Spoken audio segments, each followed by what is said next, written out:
So ఒక middle class అబ్బాయి ఎక్కడెక్కడ నుంచో ఫండ్స్ అరేంజ్ చేసుకొని ఎన్నో డ్రీమ్స్ తోటి ఒక బిజినెస్ స్టార్ట్ చేసినప్పుడు అన్నీ 100% ఎఫర్ట్స్ పెట్టి అంతా చేసినప్పుడు బట్ ఎట్ ద లాస్ట్ ఏమవుతుంది, డౌన్ఫాల్ అయినప్పుడు ఆ ఫీల్ ఎట్లా ఉంటుంది అనేది నాకు తెలుసు. Because I was in to that situation. నేను ఉండే ఆ సిచ్యువేషన్లో ఎట్లా ఉండే ఏంటి అని.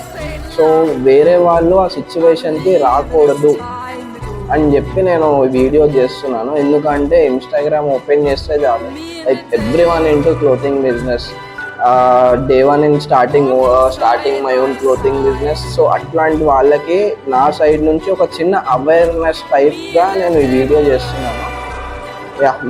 అండ్ ఇంకొకటి ఏంటి అంటే, నేను నా క్లోతింగ్ బ్రాండ్ అయిపోయిన తర్వాత డౌన్ఫాల్ అయిన తర్వాత నా సిచ్యువేషన్ ఏంటి, నేను మళ్ళీ ఎట్లా కమ్బ్యాక్ అయినాను అనేది నేను మీకు నెక్స్ట్ వీడియోలో చెప్తాను.